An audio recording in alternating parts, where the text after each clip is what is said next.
Baik teman-teman, saya sudah sampai di lokasi ini, di hamparan tanaman apa istilahnya? Kalau di daerah sini dia dinamakan kubis ya, bunga kul ya, bunga kul. Bentuknya bulat, biasanya pakai ini. Kalau di Bandung ada jajanan yang namanya siomay. Dia sering dipakai oleh tukang siomay untuk ini, untuk salah satu dari makanan di siomay itu. Ini adalah tanaman kubis di depan saya, milik Pak Ruli. Tanamannya bagus sekali, kemudian berdampingan dengan beberapa petak tanaman kentang ya. Itu ternyata bunga kul ini kalau kena sinar matahari itu masih segar,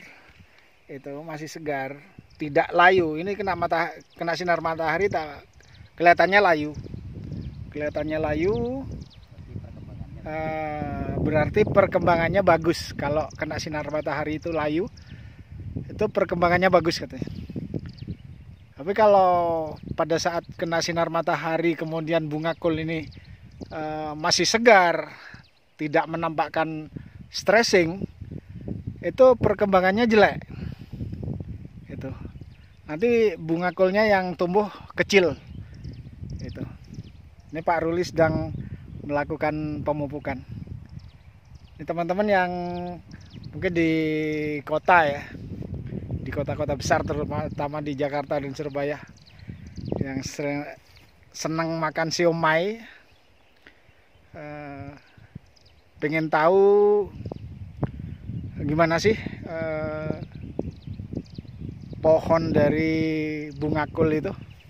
Ya ini di hadapan saya ini adalah pohon dari bunga kul. Ini tanaman 11.000 bibit katanya. Itu. Sementara di sini ada Pak Ruli, ini pemilik lahannya, dan di sebelahnya ini adalah kentang ya. Pak Ruli juga petani kentang di daerah Ijen, yang luasnya hampir 200 hektar lahan perhutani yang dibuka untuk ditanami kentang yang diplasma oleh Indofood. Jadi teman-teman, di Ijen ini ada dua petani kentang, dua model petani kentang. Yang pertama adalah petani kentang plasma, tetapi rata-rata semua petani kentang di Ijen ini adalah petani kentang plasma dari Indofood. Itu. Jadi istilahnya begini, misalnya Pak Ruli ini punya ini, Pak Ruli. Misalnya Pak Ruli ini punya 5 hektar lahan. Ini tidak semuanya diserahkan pada Indofood, tetapi dibagi dua. Katakanlah 2,5 hektar itu diplasmakan ke Indofood. Kemudian yang 2,5 hektar ini dia tanami sendiri sebagai petani kentang mandiri. Kenapa demikian? Bedanya hanya masalah bibit. Perlu teman-teman ketahui bahwa plasma dari Indofood hanya menyediakan bibit kentang. Jadi Indofood hanya mengeluarkan bibit kentang dengan harga yang sudah dipatok per kilo sekian ribu, diberikan bukan secara cuma-cuma ya, tetapi istilahnya dihutang. Dihutangkan artinya dikasihkan dulu, dikasih modal bibit oleh Indofood untuk ditanam. Sedangkan biaya dan perawatannya itu tanggungan dari para petani.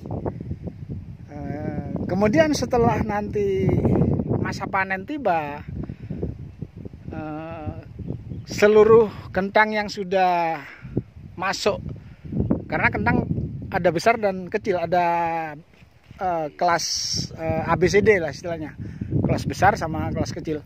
Kemudian yang terlalu besar biasanya tidak masuk di kategori ini produksi, terlalu besar karena ya karena dalamnya biasanya kopong katanya. Jadi ada ukuran tertentu yang sudah standar diambil oleh perusahaan, oleh Indofood. Ini nanti dikalkulasi berapa bibit yang diambil oleh Pak Ruli atau petani itu, dipotong harga perolehan kentang yang sudah dimasukkan ke perusahaan. Ini aturan plasmania dari perusahaan Indofood pada petani. Sementara yang 2,5 hektar atau yang sisa tadi, petani membeli bibit dari bibit di luaran, di toko pertanian biasanya, dengan jenis yang berbeda. Kenapa? Karena jenis dari Indofood, jenis bibit yang dari Indofood biasanya untuk diolah sebagai makanan biasa itu rasanya kurang enak. Ada rasa gatal-gatalnya atau ada rasa ketir-ketirnya. Ini kentangnya putih, daging kentangnya putih. Lain dengan sayur. Lain dengan katanya Pak Ruli ini dengan kentang yang dikhususkan untuk sayur, itu daging kentangnya warnanya kuning. Ini rasanya gurih dan enak lah, tidak ada rasa ketir-ketirnya. Itu teman-teman ya. Mungkin ada pertanyaan dari teman-teman, monggo dipersilakan bertanya di komen nanti. Jangan lupa subscribe, like, dan komen. Bagi yang teman-teman yang sudah subscribe, saya ucapkan terima kasih yang setinggi-tingginya telah mendukung channel Dinasti Kopi. Assalamualaikum warahmatullahi wabarakatuh.